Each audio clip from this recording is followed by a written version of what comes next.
Jaya Radha Madhava Kunja Bihari. Kaputeshwara Dheki Geha Bhakti Jnana Sange Eta Nityananda Prabhu Koila Danda Bhange Tinakanda Karidanda Dhila Basanya Bhakta Sange Oila Prabhu Mahesha Dhekina. Translation, purport. When Lord Chaitanya Mahaprabhu went to the temple of Lord Shiva, known as Kaputeshwara, Nityananda Prabhu, who was keeping his sannyas staff in custody, broke the staff in 3 parts and threw it into the river Bhargi Nadi. Later this river became known as Dandabhanga Nadi. So, purport. The mystery of the Sanyaas Danda of Sri Chaitanya Mahaprabhu has been explained by Srila Bhaktisiddhanta Saraswati Thakur. Sri Chaitanya Mahaprabhu accepted the order of sannyas from a Mayavadi sannyasi.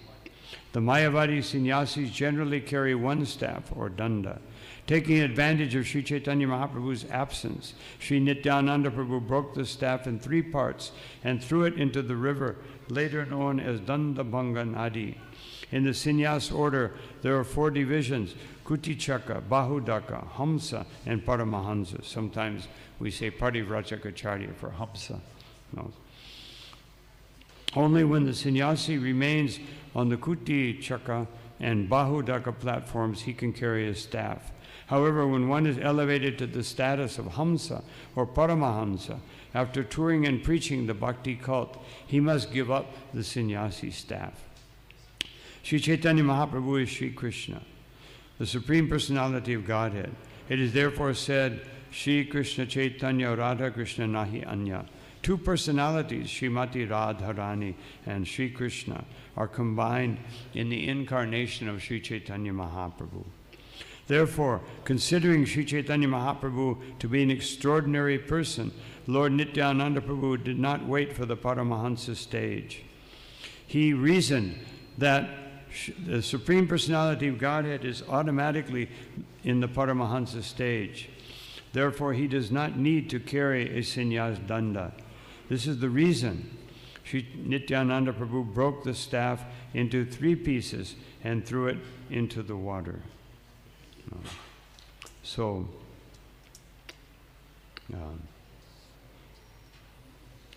anyway, the more details will come. But I wanted to read this because there is some very important understandings of. This is one understanding, that after the Kutichaka stage, and the Bahudak and Kutichaka, then one doesn't carry, as a Parivrajacacharya, generally one would not carry the danda because you're traveling everywhere, very difficult to carry the danda. Chaitanya Mahaprabhu was beyond even Paramahansa. So Nityananda Prabhu, actually what happened was the Lord left for the Kaputeshwara temple, and he left his danda with Jagadananda. And so Jagadananda had the danda, and he wanted to go join Chaitanya Mahaprabhu, and he wanted to go bathe too. So he gave the danda to Nityananda. And Nityananda took the danda and he looked at it, he meditated on it, and then he broke it into 3 pieces. Now, why did he break it into 3 pieces? So Bhaktisiddhanta said, first of all, he said, he is the Lord of my heart. How can I have the Lord of my heart burdening himself by carrying a danda? That was his excuse, so to speak.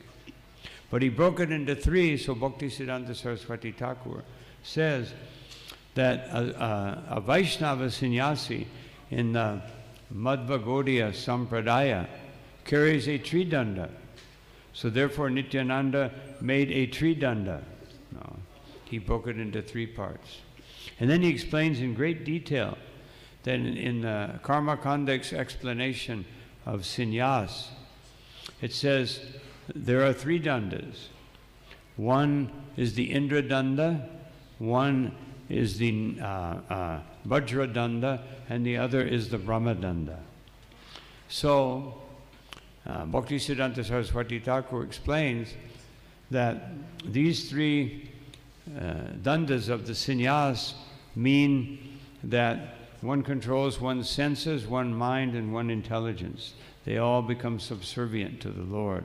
And then you add the Jiva Danda. One is giving one's entire existence to the Lord's service. So Indra, Indriyani, the senses. So the Indra Danda means you carry that Indra Danda. It means that you are offering your senses to Hrishikesh, the controller of the senses. And the Vajra Danda, Vajra means lightning, very strong. The mind is very, very strong, just like Vajra. So the Vajra Danda, by carrying it and offering it to Krishna, our mind comes under control. And Brahma Danda, Brahman, intellect, intelligence. So the Brahma Danda is also included. And then the Jiva Danda was added, so that one's entire not just my mind, my senses, my mind, and my intelligence, but my whole existence is offered to Krishna. And so Bhaktisiddhanta Saraswati Thakur said that this is why he broke the danda into 3 pieces. He could have broken it into 10 pieces or 20 pieces, but 3 pieces, for this reason. And of course, I'm not going to go into much more detail about that because it's coming up in the next verses. But Chaitanya Mahaprabhu, he knew immediately when Nityananda broke it, he knew that Nityananda was doing this. And he was very happy. First of all, he wouldn't have to carry a danda anymore, but he had an excuse. But he was very happy because of Nityananda's realization that why should the Supreme Personality of Godhead be carrying a danda? Even though he's in the role of his devotee and the role of a sannyasi, why should he be carrying a danda?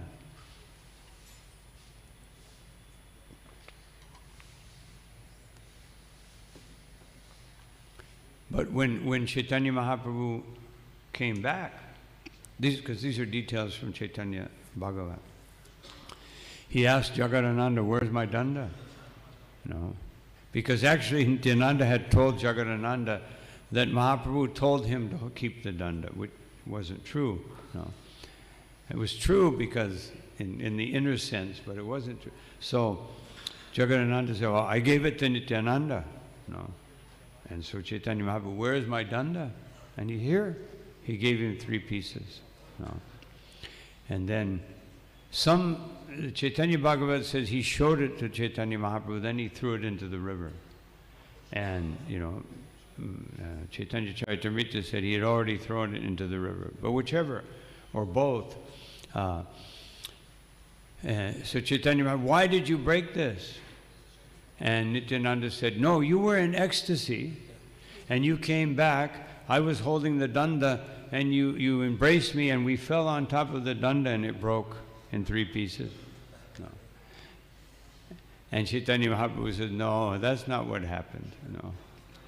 And because he was not in his ecstasy, he was angry. But of course it was ecstatic anger.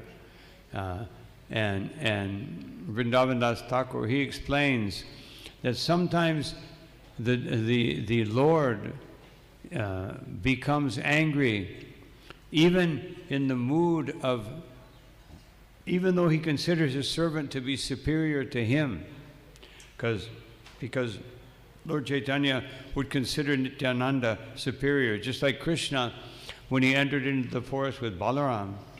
He said, just see, these trees are bowing down to you. They know you are the Supreme Personality of Godhead, and they're offering their fruits. And just see, these bees are following you around. They must be great sages from previous time who have now taken shelter of you as the Supreme Personality of Godhead. And just see how all the animals are staring at you, and everything was dedicated to Balaram. So in the same way, Chaitanya Mahaprabhu had this, and so he said, so Vrindavan Thakur says, sometimes the Lord chastises his devotee, and sometimes he allows his devotee to chastise him. Who can understand the pastimes of the Supreme Personality of Godhead? So anyway, then Chaitanya Mahaprabhu said, Nityananda, you're always causing so many problems. No. Therefore, I will go alone. Again he said, he'd already said three times, I will go alone. He would go ahead, but the devotees would catch up. No. So he again went alone, but then the devotees also caught up. And because the Lord wanted, but when the Lord arrived at this place, Kamalapura, he wanted to be alone because he wanted to feel that I am totally absorbed in Krishna. So now, so then the Lord became angry, but then he embraced Nityananda and they began to dance and chant the holy name. So who can understand these pastimes? So sometimes we may see a discrepancy of details between Chaitanya Bhagavat and Chaitanya Charitamrita. So I wish that we would have had, when Prabhupada left us, most devotees had never read Chaitanya Bhagavat, and so we didn't ask these questions. So I spoke to many devotees, why are there some differences? And so basically we all concluded that there is no difference. Just that Krishnadas Kaviraj Goswami wants to arrive very quickly at these particular details. And even when Bhaktisiddhanta Saraswati Thakur in his purports is explaining, he explains everything in the order that is found here. Although in Chaitanya Bhagavat, in his purports, he explained everything in great detail according to what Vrindavan Das Thakur said. So, just like one time, Tamal Krishna Maharaj, he came to Prabhupada and he said, Prabhupada, two devotees are having an argument. One devotee is saying that the only difference between Krishna and Balaram is that Krishna is blackish and Balaram is white. And Prabhupada said, he is correct. I said, but the other devotee said, no, the difference is that only Krishna can dance with Srimati Radharani and his gopis, and Balaram cannot do so. He said, he's correct. But Tamal Krishna Maharaj, but Prabhupada, they're arguing. How can I say both are correct? He said, you are correct. No. So then he said, Prabhupada, what do I do? He said, you decide. No. So otherwise, sometimes in the pastimes of the Supreme Personality of Godhead, they are beyond, what is happening is beyond our material comprehension, beyond the ability to discern things by logic. And therefore Krishnadas Kaviraj Goswami in Adi Leela, he says that you can take your logic and you can apply it.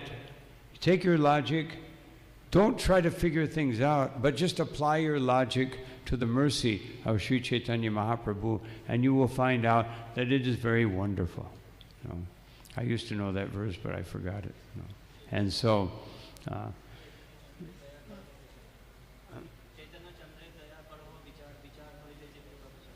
very good. So, you apply your logic to the mercy of Chaitanya Mahaprabhu. Otherwise, in other words, our logic can only go to a certain point. That's why in Mahabharata it says, Tarko Pratishta, Shutayo Bibinam, that you cannot understand the Supreme Personality of Godhead by logic, nor can you even understand by posing this scripture against. There are so many different scriptures and they have different details like we see here. Nashapishu Yashamatam Nabinam. And if you ask different sages, they will all have a different opinion. So how will you know the deepest truth about the Supreme Personality of Godhead? Mahajanayana Gata Sapanta. No. You associate with the Mahajan. So we can understand, here is Chaitanya Charitamrita, here are Srila Prabhupada's purports. He is Mahajan. Of course, Bhaktisiddhanta Saraswati Thakur is also Mahajan. No. But when the devotees first arrived in Mayapur, we practically had no books. Prabhupada had written one or two small books and a few excerpts, and he had just published the teachings of the Lord Chaitanya, and no Chaitanya Charitamrita. So devotees were going to the Sri Chaitanya Mat and buying the books of Bhaktisiddhanta Saraswati Thakur. And then they started asking all these questions to Prabhupada. And Prabhupada said, where are you? Where are these questions coming? Oh, we have the books of your Guru Maharaj. And Prabhupada said that do not commit the offense of Madhya Vatikrama. Don't cross over your Guru Maharaj. No. You cannot, he said, you cannot understand my Guru Maharaj. And Prabhupada said, even I could not understand my Guru Maharaj. I only understood 25%. No. Later on, Srila Prabhupada said this again. Actually, we had just arrived. I was fortunate to be there on that occasion. And we just arrived in Mayapur. So there was an argument between the Sankirtan devotees saying that the most important thing is Sankirtan, and other devotees saying the most important thing is deity worship. They were having this argument on the airplane coming to Mayapur. So they went to Srila Prabhupada and said, and then the argument turned into, which is more important, distributing books or going on Harinam? So they came to Prabhupada with his dilemma.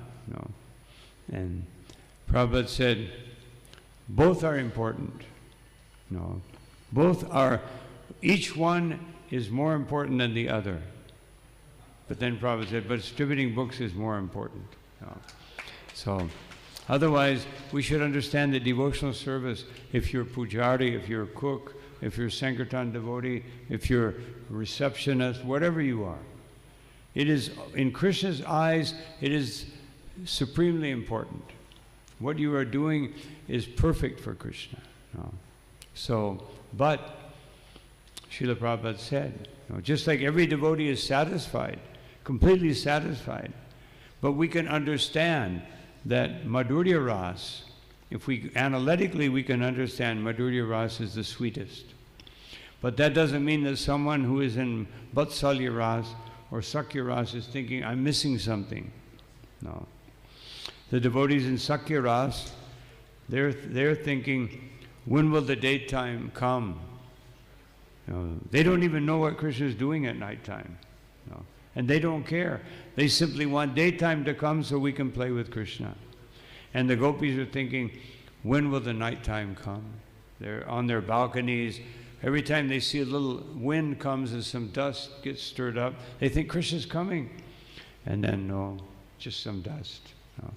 They're just thinking. And they began meditating. So every devotee is thinking.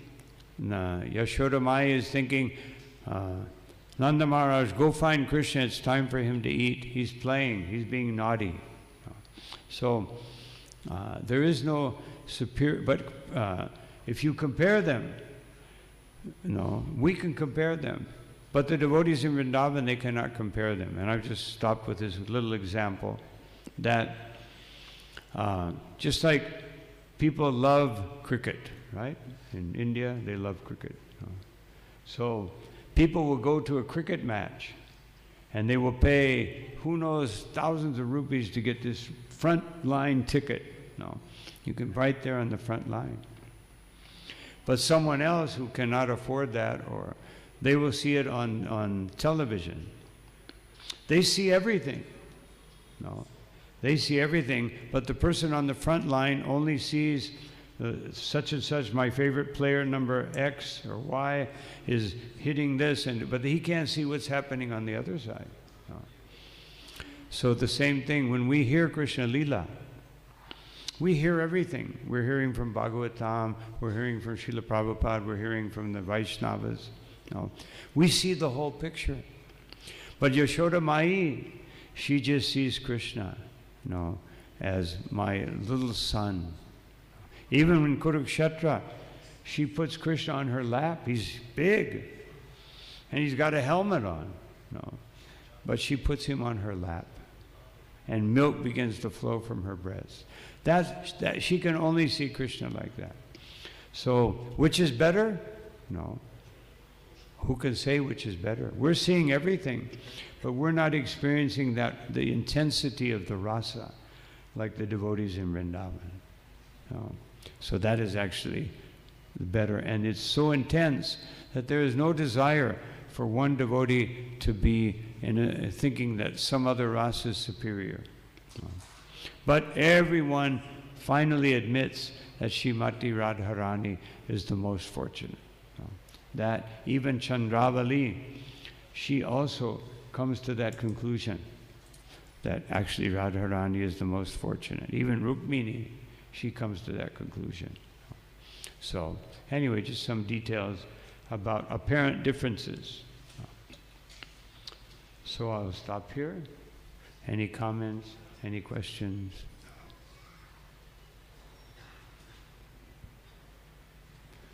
Hare Krishna. Prabhu. Thank you, Maharaj. In Chaitanya Bhagavat, we see that as Lord Nityananda meets Lord Chaitanya, and Lord Chaitanya tells Srivas Thakur to keep him in his house. So Lord Nityananda stays in the house of Srivas Thakur, and as Srivas Thakur gets up in the morning, so he sees Lord Nityananda has broken his danda and kamandalu both. So as soon as he came in the association of Lord Chaitanya, Lord Nityananda immediately he breaks kamandalu and danda. So he is in that mood that if he attains Lord Chaitanya, then this kamanda, this is a burden. So why I should keep this burden? And Srivas Thakur was very much confused and very much perplexed. What happened? But Lord Nityananda is just laughing like a madman. He is laughing.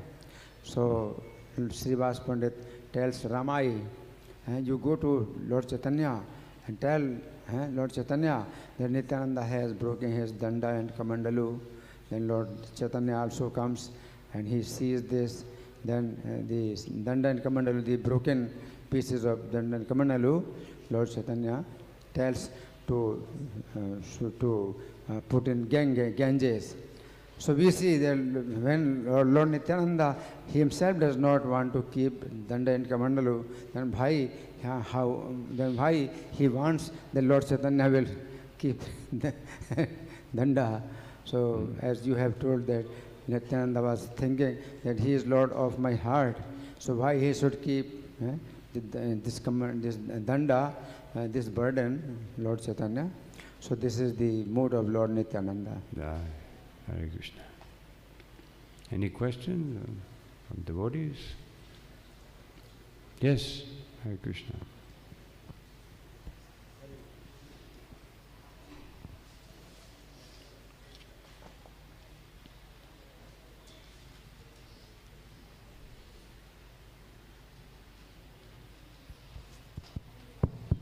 Hare Krishna Maharaj. My question is that you said in the lecture that for understanding the Lord we have to do some sacrifice. Like for me, waking in the morning is a very big sacrifice, and the most important one is remaining awake. So how really we can be motivated to do such sacrifices in our life? How can we do such sacrifices?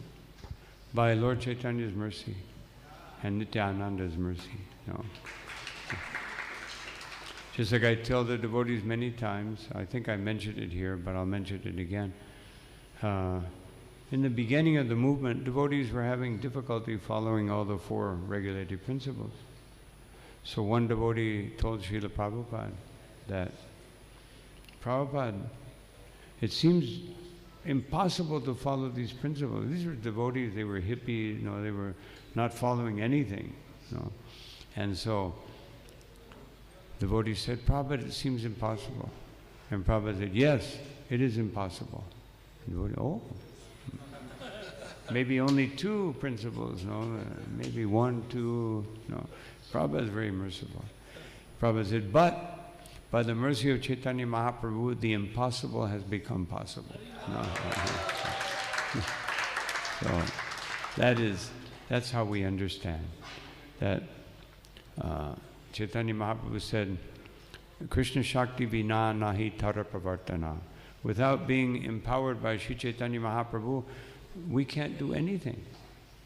His mercy is allowing us to come to devotional service. You look at all the requirements in Nectar of Devotion, Bhagavatam, Bhagavad Gita. How can we follow all these things? By the mercy of Sri Chaitanya Mahaprabhu. And another little anecdote, when Srila Prabhupada was giving classes, Nectar of Devotion classes in Vrindavan, so they read that one part where Rupa Goswami says that if one is performing devotional service, he must have been a devotee in his previous life. So one devotee said, Prabhupada, were we devotees in our previous life? Or we were demigods maybe? And Prabhupada said, it is only the mercy of Chaitanya Mahaprabhu that you are here. So this is how we see things. A devotee sees it is the mercy of the Supreme Personality of Godhead. It is only their mercy. Otherwise, it's impossible. Impossible to even. We see people come. They're from the Indian culture, Hindu culture, some remnants of the Vedic culture. Just like this morning, I was walking, and Sankalpa Nityananda came with Bhagavad Gita in his hand. And I was thinking, why is he taking Bhagavad Gita to the park, walking? And he said, oh, someone had thrown this away. So people are Bhagavad Gita, everyone in India knows Bhagavad Gita. So someone distributed Bhagavad Gita, but they're so foolish, that they would throw it away. So that's why we need the mercy of Sri Chaitanya Mahaprabhu. Srila Prabhupada ki jai, Ananta Koti Vaishnava Vrinda ki jai, Nitai Gaur Premanandi.